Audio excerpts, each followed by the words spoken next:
என் அன்பு குழந்தையே, நீ கேட்ட வரங்களை அள்ளித்தரவே உன் தாயானவள் என்று உன்னை தேடி வந்திருக்கிறேன். என் தங்கமே, இதை நீ கேட்காமல் தவித்து விடாதே. ஏனென்றால் உன்னை தேடி ஒரு பெண் வந்து உனக்கான வாழ்க்கையை மாற்றுவதற்கு அங்கு தயாராகிவிட்டாள். அதை பற்றி உனக்கு கூறுவதற்கே உன் தாயானவள் என்று உன்னை தேடி வந்திருக்கிறேன். என் தங்கமே, உன் வாழ்க்கையை புரட்டி போடும் ஒரு நிகழ்வைத்தான் உன் தாயானவள் நான் உனக்கு இன்று ஒரு வார்த்தையாக தரப்போகின்றேன். என் தங்கமே, வெற்றிக்காக என் பிள்ளைகள் காத்திருக்கும் நிலை வந்துவிட்டதே என்று நீ சங்கடப்படாதே. உன்னை யாரெல்லாம் கஷ்டப்படுத்தினார்கள் என்று தெரியும். சொந்தங்களும் பந்தங்களும் உன்னை விட்டு போய்விட்ட இந்த தருணத்தில் முடிவெடுத்து இருக்கின்றார்கள். ஆனால் இந்த தருணமானது உன் வாழ்க்கையில் மிகவும் முக்கியமான ஒரு காலகட்டம். முடிவு எடுப்பதற்கு இதுதான் சரியான நேரம்.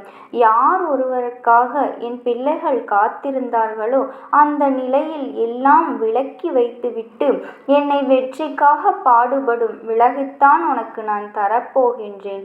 என் தங்கமே, போகின்றேன் என்று சொன்னவர்கள் சென்றவர்கள் என்று நினைத்துதானே வருத்தப்பட்டாய். விட்டு போனவர்கள் எல்லோரும் அங்கு உனக்கானவர்கள் இல்லை என்பதை நீ முதலில் புரிய வைத்துக்கொள். என் தங்கமே, மனம் சில விஷயத்தை ஏற்றுக்கொள்வதற்கு, அந்த தயக்கம் கொண்ட சில விஷயத்தை புரிந்து கொள்வதற்கும் மனதில் உறுதி இருக்காது. ஆனால் அத்தனை விஷயத்திலும் உனக்கான நம்பிக்கையை தருவதற்கு இந்த தாயானவள் உனக்கு உறுதியையும் தெளிவாக தீர்க்கமாகவும் நம்பி உனக்கான பாதையை நான் தீர்மானமாக கொடுத்துள்ளேன். என் தங்கமே, வருத்தங்கள் மட்டும்தான் மிச்சமாகிக் கொண்டிருக்கிறது. எதுவாக இருந்தாலும் என் தாயானவள் எனக்காக இருக்கின்றாள் என்று நீ ஒரு வார்த்தை மனதில் நினைத்துக்கொள். என் தங்கமே, நான் எப்பொழுதும் உன் கூடவே இருப்பேன். நான் எழுதிய தாங்கானது என்னோடு கிடைக்கப் போகின்றது. அப்படி இருக்கும்போது இந்த கலியுகத்தில் நான் கண்கண்ட தெய்வமாக என்னை வழிபட வைத்திருக்கும் இங்கே இல்லையே என்று நான் ஒருபோதும் வருத்தப்பட்டதே இல்லை. என் தங்கமே, தங்க பிள்ளையின் உன் வெற்றிக்காக இங்கு எத்தனையோ தவறான கணக்கை போட்டு கொண்டிருக்கிறார்கள். ஆனால் அவரது கணக்கையும் நான் இங்கு சரி செய்யத்தான் போகின்றேன். என் தங்கமே, அம்மா எனக்கு இப்படி ஒரு பதில் சொல்லி என்னை கஷ்டப்படுத்துகிறீர்களே என்றுதானே கேட்கின்றாய். உண்மைதான். நான் உன்னை தேடி வந்த அந்த பெண்ணை அவர்கள் விருப்பத்தோடு நல்ல மாற்றமாக நான் உனக்கு மாற்றித்தரப் போகின்றேன் என்று அறிவித்து சொல்வதற்காக வந்திருக்கிறேன். என் தங்கமே, மனதில் மாற்றத்தை ஏற்க தவிக்கும் என் பிள்ளைகள் இப்போது நல்ல மாற்றத்தை உணர்ந்து கொள்ளும் நல்ல நேரம் வந்துவிட்டது. உனக்கான அதிர்ஷ்டமே இதோடுதான் என்னை தேடி வந்திருக்கிறேன். யாரும் ஏதோ ஒன்று சொல்லிவிட்டு போகட்டும். உனக்கான நம்பிக்கையை தருவதற்கு உன் தாயானவள் நான் இருக்கும்போது விடை காண முடியவில்லை என்று கேட்ட கேள்விக்கு எல்லாம் நான் விடையோடு வந்திருக்கிறேன். என் தங்கமே, மாற்றத்தை ஏற்க தவிக்கும் என் தங்க பிள்ளையே, உன் மனதோடு இந்த தாயானவள் இருக்கும்போது நீ எதை பார்த்து வெளிப்படுகின்றாய்? முதலில் என் தங்கமே, நீ உன் நட்சத்திரத்தை காண காத்திருந்தாயோ அவரை உன்னை காத்திருக்கும் நிலைக்குத்தான் அவன் உன்னை உருவாக்கி இருக்கிறேன். மாற்றம் என்பது நீ உனக்குள் விதைத்த விதைகள்தான். உன் எண்ணங்கள் எப்படி இருக்கின்றதோ அந்த எண்ணங்களை வலிமையாக்க முதலில் கற்றுக்கொள். வேண்டாம் என்று நீ சிறிது நொடியில் கழிந்த பிறகு அந்த எண்ணத்தை விட்டு விடுகிறாய். அதனால் தான் உன் வாழ்க்கையில் மாற்றங்கள் உன்னை தேடி வர முடியாமல் அங்கு தவித்து கொண்டே இருக்கின்றது. என் தங்கமே, நீ நினைத்து பார்க்க முடியாத அளவிற்கு வளர்ச்சியை தருவதற்கு இந்த தாயானவள் வந்து இருக்கும்போது தடுக்கி விழுந்த நிலையை பார்த்து எல்லாம் நீயே ஏன் உன்னை பார்த்து பரிதாபப்பட்டு கொண்டிருக்கிறாய்? பரிதாபங்கள் எல்லாம் இப்போது உனக்கான வெற்றியை தீர்மானிப்பதாக இருக்காது. சில சமயத்தில் அது நம் கைகளில் எட்டும் தூரத்தில் இருந்தாலும் அந்த வெற்றியை எட்டும் தூரத்தில் தான் நாம் வைத்து கொண்டு இருப்போம். ஆனால் நான் சொல்வதை கவனமாக கேள். எந்த ஒரு வெற்றியை பெறுவதாக இருந்தாலும் அதை பெறுவது என்பது சிறிது கால தாமதமாகுமே தவிர அதற்காக நான் என் குழந்தையை விட்டு செல்ல மாட்டேன். என் தங்கமே, என்று நான் ஒருபோதும் உன்னை விட்டு செல்வேன் என்று சொன்னதே கிடையாது. உனக்கு என்ன வேண்டுமோ அதை என்னோடு கேட்டுவிட்டு போ. மீதியை இந்த தாயானவள் நான் பார்த்து கொள்கின்றேன் என்றுதானே சொல்கின்றேன். என் தங்கமே, மனதில் பிறக்கின்ற வழியை மனதோடு வைத்து கொண்டே இருந்தால் மாற்றத்தை செய்வதில் நீ கவனத்தை செலுத்த முடியாது. அந்த வழிகளையும் பிரச்சனைகளையும் தாண்டி நீ ஜெயிப்பதற்கான காலகட்டத்தை எட்டிவிட்டாய். அதனால் இதை எப்படி ஏற்றுக்கொள்ள வேண்டும் என்று உன் தாயானவள் நான் சொல்கின்ற காரியத்தோடுதான் நான் செயல்படுத்த வந்திருக்கிறேன் என்பதில் உறுதியாகவும் தெளிவாகவும் யார் என்ன சொன்னாலும் உபதேசத்தை நீ காதில் வாங்கிக்கொள். என் தங்கமே, அறிகுறிகள் ஆலோசனையை நீ கேட்டுவிட்டு ஆனால் இறுதி முடிவை நீ எடுக்கின்ற தைரியத்தோடு இருந்து விட்டால் மட்டும்தான் உனக்கான வாழ்க்கையை நீ வாழ முடியும். என் தங்கமே, உன் மனதில் நீ நினைக்கின்றாய் என்று நான் அறிந்துவிட்ட பிறகும் இனி உனக்கான வாழ்க்கையை நான் தராமல் இருப்பேனா? நடப்பதை பார்த்து ஏன் பயத்தை வளர்த்து கொண்டு இருக்காதே. சோகத்தோடு இருந்த காலங்களையெல்லாம் முடித்து வைத்துவிட்டு அந்த சோதனையை தாண்டி உன் மனதிற்குள் எரிகின்ற வெற்றிக்கே நான் பொறுப்பேற்றுக் கொள்கிறேன். இனி எத்தனை சோகங்கள் வந்தாலும் அத்தனையையும் தைரியத்தோடு நீ சென்றுவிடு. அதை கொண்டு நீ முறியடித்து உனக்கான பாதையை நீ தேர்ந்தெடுக்கத்தான் போகின்றாய். என் தங்கமே, அந்த பாதையானது உன் தாயானவள் நான் வகுத்த பாதை. அந்த பாதையானது நான் உனக்குள் வகுத்த பாதை. வெற்றி என்னும் செல்வியை நீ வெற்றியை கொண்டு இருக்கும்போது எனக்காக யாருமே இல்லை என்று வருத்தப்படாதே. உன் வாழ்க்கையில் நீதான் நிரூபிக்க வேண்டிய கட்டாயத்திலிருந்து கொண்டிருக்கிறாய். உனக்கானது நீதான் பெற வேண்டிய முயற்சிகள் இறங்க வேண்டும். நமக்காக அவர்கள் அதை செய்வார்கள் இதை செய்வார்கள் என்று நீ யாரிடமும் எதையும் எதிர்பார்க்க கூடாது. எப்படிப்பட்டவர்கள் உன் வாழ்க்கையில் வந்தாலும் உன் வாழ்க்கையை மாற்றக்கூடிய சக்தியை உன் தாயானவள் நான் உன்னிடத்தில் தந்து கொண்டுதான் இருக்கின்றேன். நான் அப்படி உனக்கு தந்து கொண்டு இருக்கும்போது நீ யாரை இப்படி தேடிக்கொண்டிருக்கிறாய்? என் பிள்ளையை, மனமென்னும் விஷயத்தை நீ முதலில் நிலையாக வைக்க கற்றுக்கொள். ஒன்றை விட்ட பிறகுதான் வாழ்க்கையில் அருமையும் இருந்து கொள்ள முடியும் என்பார்கள் அல்லவா? அதுபோலத்தான் சில விஷயத்தில் நீ நடந்து கொள்கிறாய். ஆனால் அது வாழ்க்கையில் யதார்த்தம்தான். அதற்கு முன்பாகவே உணர்ந்து கொண்டு எது நமக்கானது என்று தெரிந்த பிறகு அதை கெட்டியாக பிடித்து கொள்வதில் தான் நம் சாமர்த்தியம் இருந்து கொண்டிருக்கிறது. அதில்தான் நம் வெற்றிக்கான தரம் இருந்து கொண்டிருக்கிறது. நீ சரியான தருணத்தில் தான் என்னை தேடி வந்திருக்கிறாய். இன்று நான் சொன்ன பிறகும் கூட நீயே உன் மீது நம்பிக்கை இல்லாமல் செயல்படுகிறாய். முதலில் உன் நம்பிக்கையை வளர்த்துக்கொள்.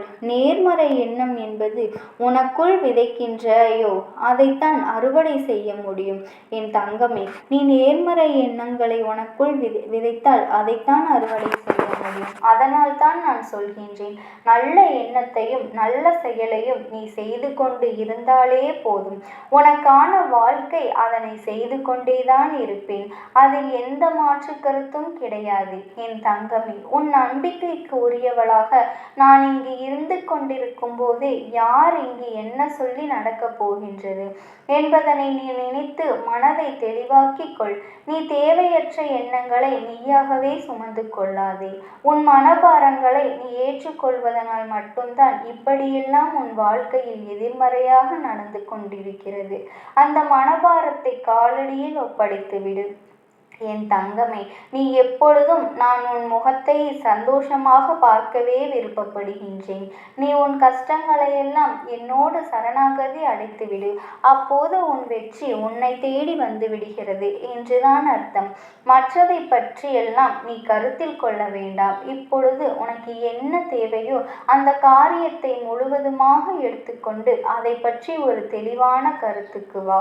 என் தங்கமே, அதை பற்றி ஒரு தெளிவான திட்டம் திட்டமிடலுக்கு வா.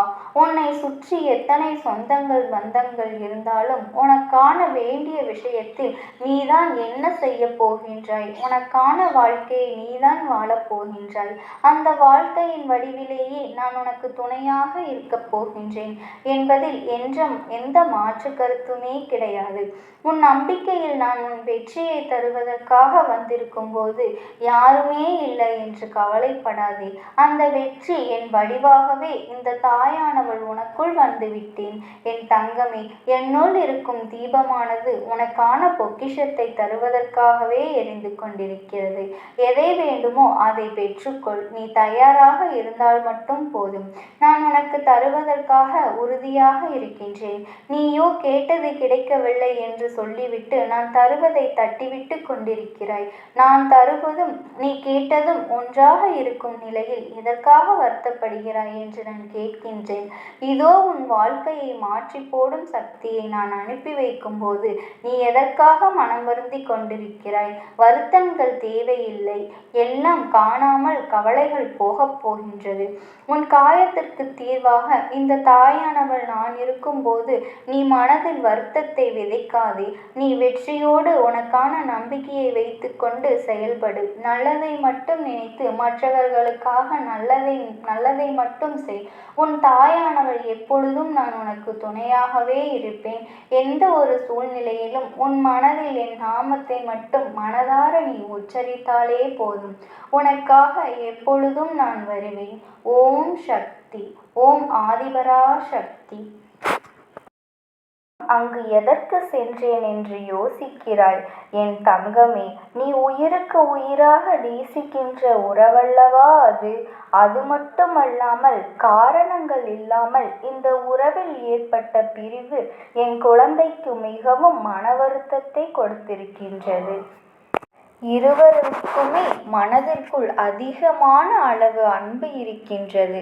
ஒருவரின் மீது ஒருவருக்கு அன்பு அதிகமாகவே இருக்கின்றது. இந்த வார்த்தையை எப்பொழுதும் மற்றவர்களிடத்தில் விட்டு கொடுக்க வேண்டும் என்ற எண்ணம் மட்டும் இருவருக்குமே இல்லாமல் வாழ்ந்து வந்தீர்கள். என் தங்கமே, இன்று அந்த உறவு பிரிந்து நிற்கிறது என்றால் அதற்கு நீ மட்டும் காரணம் அல்ல என்பதனை நான் புரிந்து கொண்டேன்.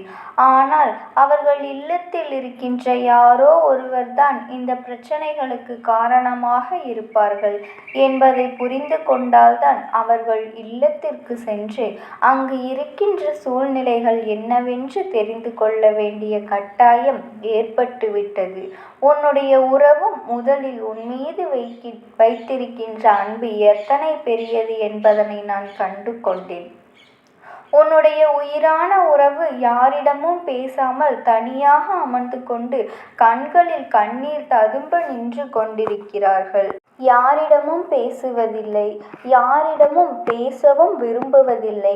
யாரேனும் எதுவும் கேள்வி கேட்டால் மட்டும் பதில் சொல்லிவிட்டு சென்று விடுகிறார்கள். அவர்களின் மனநிலை இப்போது அப்படித்தான் இருந்து கொண்டிருக்கிறது. ஆனால் அவர்கள் இல்லத்தில் இருக்கின்றவர்கள் இதை பற்றி ஒரு சிறு துளி கூட கவலைப்படவில்லை. இவர்களின் மனநிலை எப்படி இருக்கின்றது? இவர்களுக்கு என்ன கஷ்டமோ? இவர்கள் வாழ்க்கை இப்படி இருப்பதனால், தனிமையாக வாழ்வதனால் அவர்களுக்கு மனக்கஷ்டமாக இருக்கின்றது. அவர்களுக்கு ஒரு நொடி ஆறுதலை கூட தெரிவிக்க அங்கே யாருமே இல்லை. தன்னுடைய கஷ்டங்களை தன்னுடைய மனதில் புதைத்து கொண்டு தன்னுடைய உயிரான உறவை தேடி வர முடியாமல் அவர்கள் அங்கே நின்று கொண்டிருக்கிறார்கள். அப்படி என்னதான் உன் வாழ்க்கையில் நடந்தது என்பதனை பார்த்த பொழுதுதான் நான் புரிந்து கொண்டேன். என் தங்கமே, இத்தனை சதி வேலைகளுக்கும் காரணம், உன்னுடைய உறவு பிரிந்ததற்கும் காரணம் ஒரு சில பெண்கள்தான். அது மட்டுமல்லாமல் இவர்களோடு ஒரு ஆணும் ஒத்துழைத்து களவாணியாக தேர்ந்து செய்து கொண்டிருக்கிறார்கள். அவர்களுடைய எண்ணம் என்ன தெரியுமா?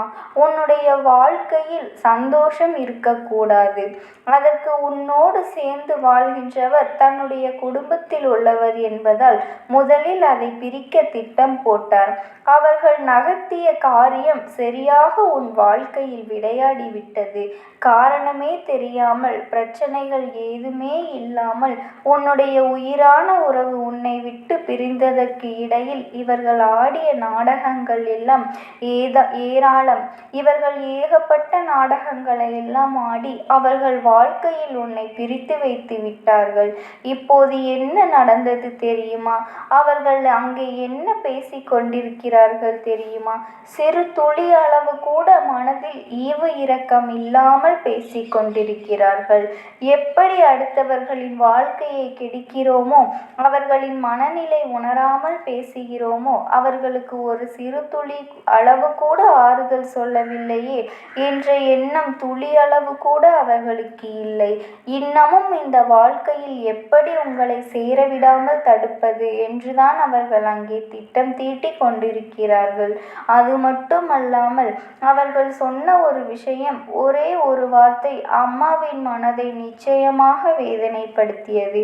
அதாவது உன்னுடைய உயிரான உறவும் பேசும்போது அவர்கள் வயிறு அத்தனை எரிந்து கொண்டிருக்கிறது. அவர்களின் மனதிற்கு அத்தனை கோபம் வந்ததா?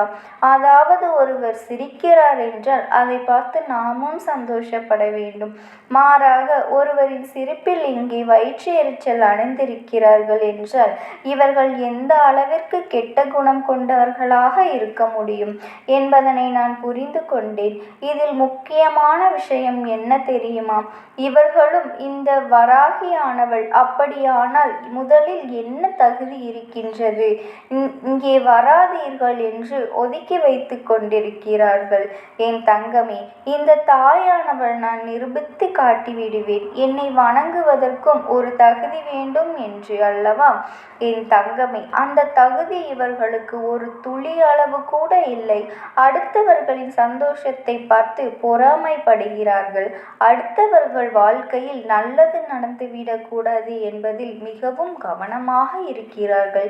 யாரும் வாழ்க்கையில் முன்னேறிவிடக்கூடாது, யார் வாழ்க்கையில் சந்தோஷமாக இருக்கக்கூடாது என்று நினைக்கின்ற இவர்கள் எல்லாம் என்னுடைய பிள்ளையாக ஒரு நாளும் இருக்க முடியாது. அவர்களை நான் ஏற்றுக்கொள்ளவும் மாட்டேன். அப்படி இருக்கும்போது இவர்களுடைய எண்ணங்கள் என்னவாக இருக்கின்றது என்று எப்போதோ தெரிந்து கொண்டார்கள் அல்லவா? இவர்கள் வாழ்நாள் முழுவதும் அந்த துணையோடு உன்னை சேர்த்து வைக்க விரும்பவில்லை. இதற்கு என்னதான் அம்மா தீர்வு என்று நீ என்னை கேட்கின்றாய் அல்லவா? ஒரே ஒரு தீர்வுதான் இருக்கின்றது. உன்னுடைய உயிரான உறவு இவர்களிடமிருந்து வெளியே வர வேண்டும். இது முதலாவதாக தீர்வு. இரண்டாவதான தீர்வு, இவர்களை எதிர்த்து இவர்கள் முன்னிலையில் வாழ்ந்து காட்டுவதற்கான துணிச்சல் அவர்களுக்கு வர வேண்டும். இந்த இரண்டில் ஒன்று அவர்களுக்கு இருந்தால் மட்டும்தான் இவர்களை விட்டு விலகி நல்ல வாழ்க்கை உனக்கு கிடைக்கும். அடுத்தவர்களை சந்தோஷப்படுத்தி பார்த்துவிடக் கூடாது என்று அதற்காகவே கங்கணம் கட்டி அலைந்து கொண்டிருக்கிறார்கள். இது போன்ற மனிதர்களை எல்லாம் நம்மால் திருத்த முடியாது. அதைவிட அவர்களை விட்டு விலகி செல்வதுதான் மிகவும் நல்லது. நீ உன்னுடைய உயிரான உறவு அங்கே இருக்கின்ற தைரியத்தில்தான் அவர்களுக்கு எந்த கஷ்டமும் இல்லாமல் வாழ்ந்து கொண்டிருக்கிறார்கள். அங்கே அவர்கள் உன்னோடு வந்து பேசாவிட்டால் அவர்களுக்கு கிடைக்கின்ற நல்ல விஷயங்கள் எல்லாம் தட்டி போய்விடுமோ என்று, அவர்களுக்கு கிடைக்கின்ற லாபங்கள் எல்லாம் உனக்கு வந்துவிடுமோ என்று பயந்துதான் இது போன்ற செயல்களை அவர்கள் செய்து கொண்டிருக்கிறார்கள். அதை அவர்கள் வாயாலேயே ஒப்புக்கொண்டார்கள். அதனால் என்னுடைய பிள்ளையே, இவர் உனக்கு மிகவும் நல்லது. அதிகமான கெட்ட எண்ணங்கள் பாம்பின் வாயிலிருந்து வருகின்ற விஷயத்தை விட கொடுமையானது. பேசுகின்ற வார்த்தைகள், இந்த வார்த்தைகள் எல்லாவற்றையும் சந்தித்து விட்டாய். எல்லா விதமான மனிதர்களையும் பார்த்து விட்டாய். அதில் இவர்களும் ஒரு ரகம் என்பதை புரிந்து கொள். பேசுகின்ற வார்த்தைகள் அதிகமாக இருந்தாலும் அவர்கள் என்னதான் சொன்னாலும் இனி உன் வாழ்க்கையில் நடப்பது எல்லாம்